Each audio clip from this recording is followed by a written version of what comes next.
Hi, you guys. So it's time to pickle some beets. Woohoo! Pickling. So I'm going to take beets out of the ground over here, and then I'm going to put the beets in this bucket. I trim the leaves down to about an inch or an inch and a half. That way they're easier to handle, but they won't start bleeding everywhere, or beet blood. And then I have another bucket, and this is where I'm just going to toss in the tops, the beet tops, the beet leaves. These are really good for you. You can treat them like any other green. So you would treat these like you would Swiss chard, spinach, mustard greens, and the like. So what I do is I pull a beet, check it out, make sure it's not rotting or anything.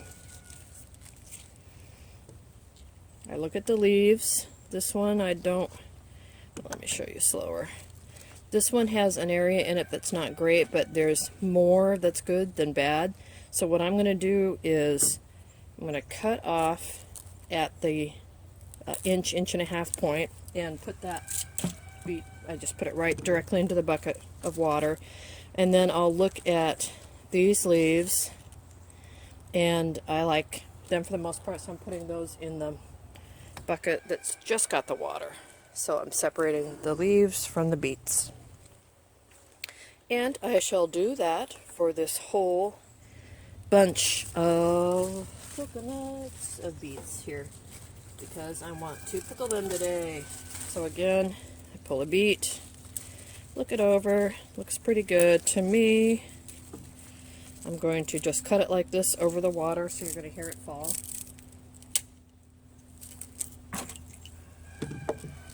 And we'll look at the leaves. Oh, look at that. That's a little baby beet that went along for the ride. I'm going to replant that. It's too small for me to harvest, and it might come back. But I like the look of these leaves, so I'm going to go ahead and put them in the water. Now you may notice that after I pull some of the bad stuff off, I'm just letting it drop. I just let it drop to the ground. And I'm a big fan of allowing things to compost in place. So if you aren't ready, or if you're, you're doing something like this, you're cleaning beets, carrots, whatever, and you have things that aren't great, you can just, like, look over here, cut it and let it drop in place, and it will compost and make dirt. I live in an area that has a really clay soil, so I bring in wood chips. But even this greenery is going to decompose and make good dirt. So I'll come in with chips at the end of the year and at the beginning of next year and put them down. So let's get back to it, and I'll do all these beets, and then we'll go inside and get to pickling. Okay, so we got the amount of beets that we could out of the yard, and I have brought them in the house and rinsed them several times really, really well. And now I'm going to cut them and start producing them, putting them in the water to boil. So I'm doing the biggest ones first down to the smallest size. So let's see, here's the next biggest size. And all I'm going to do is cut the end off a little bit, cut the top off, all of the end of the stems off too. I'm going to save those for the compost. How beautiful that is. And then I already have my water canner hanging out, and then my beets, so I can boil them to cook them. And then I'm just going to boil them until I can take the skins off. Some people say you should cook them all the way through. I know that when I process them in the water bath canner, they're going to be at a boiling temperature for quite a while, so I'm not going to worry so much about making sure these are all the way cooked. And then I have water in the back there. I like to put my lids and rings into really hot water. I know you don't have to technically do that anymore, but I still do it. Old habit. I don't simmer them anymore. I do just bring them up to a high temperature and cook them. Cook the lids and rings. So if you're cooking anything, processing it, canning it, pressure canning it, for more 10 minutes or longer, you also don't need to sterilize your jars, because they'll sterilize in the pressure cooker or the canner. So basically, just make sure that they're clean and they'll be fine. So you don't actually have to do much more than wash them by hand or put them through the dishwasher, which is what I've done. Mine are in the dishwasher and they are hanging out in there until I'm ready to use them. So after this finishes boiling, these beets, until I'm happy with how cooked they are and I can get the skins off easily, then I'll go ahead and start my pickling liquid, and we can show you how to fill a jar and get it into the water canner. Pretty straightforward. I'm sure you guys have all seen this done before, but sometimes it's nice to have a refresher. Okay, we'll see you in a little bit. So I've got my beets simmering away on the stove, and I'm consulting the Blue Book Guide to Preserving by Ball. If you're new to canning or even a very experienced canner, this is one of our Bibles, so this is a book that I would definitely recommend you pick up. And I've got the recipe here for beet pickles. However, I am not a fan of cinnamon or allspice, so I decided to take part of this recipe and part of the recipe for the spicy pickles and combine them together. With pickles and other items, the only thing you should really mess with are the spices. The amounts of sugar, vinegar, water, etc. You really need to stick to a tried and true recipe. So I am going to check on my boiling beets. Got the lids and stuff in there. And then I'm going to put my beet mixture together. So I've got some peppers that I've dried in previous years. So I'm going to put some of these in. I'll pull these out before I put these into the jars, or I might just put one in each jar, which would be kind of cool. And now I'm going to go with celery seed, coriander, mustard seed, some white vinegar, and I do have some pickling salt in this bag that I'll use, and I'll go get some sugar. So just wanted to let you know where I'm getting the recipe, and next time I see you, hopefully we'll be cutting up beets. Alright, so beets are done cooking, and now you'll see that the peels just come right off with your fingers. And once you're done peeling them pretty quickly, almost dropped that sucker, they're slick. Geez, twice. You can just pop them over there. This one's a lot better. More to hold on to. So we'll go ahead and finish peeling these up. And you can see I've got my pickling spice in there going strong, and we'll just finish these up and get back, start putting them in some jars. So I'm veering from traditional canning recipe technique for this because I've had to cool the beets in order to take the skins off of them. Putting them into hot steaming jars seemed to me to be not the smartest thing in the world to do. And then I'd have to ladle in boiling hot liquid. So, jumper again, these things are slick! So what I've decided to do is an old technique. I am old school prepper after all. This is not recommended by the FDA, this is just something I'm doing, so if you don't want to do it, don't do it. You know, you're an adult, make your own decisions. But this is what I'm going to do. I'll just take a quick peek here and show you. So I'll fill up the jars with the beets, and then I will put them above the water using my rack system here. And then boil the water below it, and it will heat upward. And when everything gets pretty hot, then I'll add in my liquid here, and then put the lids on, and then plunge them into the water so they process. Again, this is not FDA recommended. I don't believe the Ball Canning Book recommends it either, but this old school prepper is going to give it a shot and see how it works. Otherwise, I'd have to reheat the beets, and that's just going to turn them to mush, and I don't want to do that. But I'll still process them the same amount of time. I think it'll work just fine. So anyway, I just wanted to let you know what I'm doing here. We'll see how it goes. All right, so I've got my jars empty of fluid in my setup here, and now I'm going to add some of my canning liquid here. See how it goes, shall we? Gather one of these hot peppers for this particular jar, and leave 1 inch head space, which is right to the bottom of the funnel. I'm going to show you.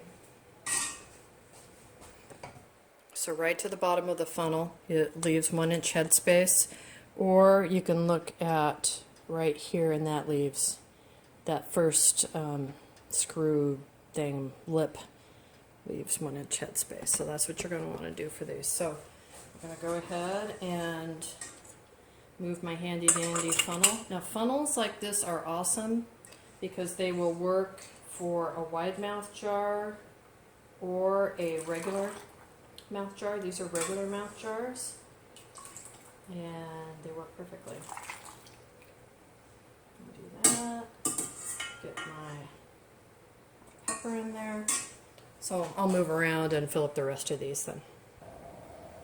Okay, so what I'm going to do next is I've got a little bit of white vinegar in, I don't want to knock that, in a measuring cup, and I'm just going to dip a paper towel in there and wipe off the rim, see? Wipe off the rims of all these jars to make sure they're nice, clean, and that I get a good seal when I put the top on. Oh, booger's floating up. Yeah, he'll go down. I always kind of take a peek when I do this to make sure that if I'm doing it correctly, I should be getting something off. Nobody can put all the stuff in a jar and not get some of the gunk on the rims. If you're not trying hard enough, right? Okay. So we did that, and now I've got my rings and lids sitting over here. This water was very recently boiling, so it's nice and hot. I have 4 jars in here, and I have 5 rings and lids in there because no matter how hard I try, there's always 1 or 2 little suckers that don't want to adhere to the top of the jar or the rings. Mostly it's the rings. Put them on just finger tight. This is not a contest to see who's a muscle man here. And again, these are going to process for, let's see, how long are they going to process for? Let's take a look at the ball book. 30 minutes. So everything in here is going to sterilize. Sorry, I had a phone message come in, so I just needed to stop recording for a second. So what I was saying is that after 10 minutes, everything in this vat will become sterilized again. So people that are panicked about, oh my gosh, you touched the ring on the inside or the inside of the lid, this is all going to be under boiling water for 30 minutes, so don't sweat it, okay? So the contents in here was very hot. My water is clearly close to coming to a boil, so and because, remember, the beets aren't the hottest, I'm going to put that down in there, and now I can see also that I need more water in there. So I'm going to add very hot water. You can tell that this water's steaming to this until I get a 2-inch coverage. And I'll do that. So hold on. I think I said 2 inches of coverage. You really only need about 1 inch or 1.5 inches of coverage, and you're good on that. So we start timing processing once the water comes to a boil, and since a watch pot doesn't boil, and one with a lid boils a lot quicker, we're just going to put that on there and let this come to a boil, and we'll come back and check on it. Now you might be tempted to call this a rolling boil, but it's not. Keep the lid on a little bit longer. Alright, here's our rolling boil. We're going there. I've got the timer set for 30 minutes. Now that it's just coming to the boil though, you know, it's just there, we need to watch the temperature because I've got it really high. And the longer I keep it on high and the water boiling at such a rapid rate, we could get boil over, although the water level is pretty far down into the pot. But we just want to keep an eye on it to make sure we don't do more than what we need to do. So no need to waste any energy or anything. So we'll keep it at a boil, a hot simmer, and let it go for 30 minutes, and then we'll be done. All right, we got the timers off.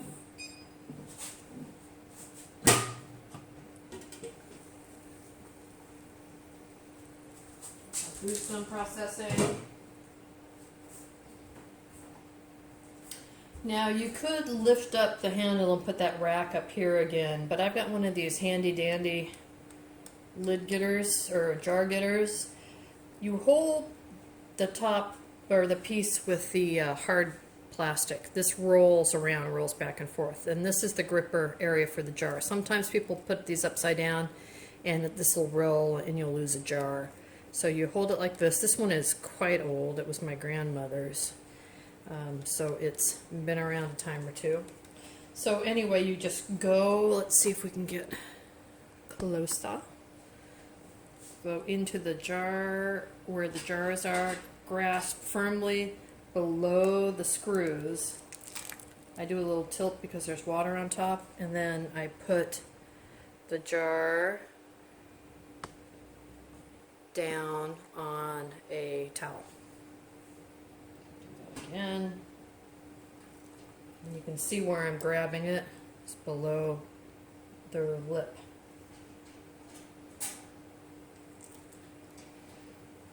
So we'll keep these out. They should start pinging pretty quickly, which means the seal is good, and we'll test them by pushing down on the seal when they're all, oh, did you hear that? So this one on the end here, right when I took it out, sealed. I've got some cur jar lids and ball jar lids, and I've got, I think, are these all cur? This one's unlabeled, but it is a mason jar. Looks like from the bottom. These are cur. Ball and cur are made by the same company. They used to be separate companies, but now they're the same company. So anyway, we'll just let those cool down, keep them out of the draft. Some people would put a blanket over the top, but it's a really warm day today, so I'm not going to worry about that. I'm just going to let everything cool down, and within about 12 hours or less, probably within an hour or two, these will all be sealed up, if even that long. They say you can go 24 hours, and if they're not sealed, you could reprocess them again or just put it in the fridge and eat it like you would any jar that you've just opened. But frankly, if it doesn't seal within an hour or two, then you got a bad seal and you'd need to reprocess or put it in the fridge. Either way.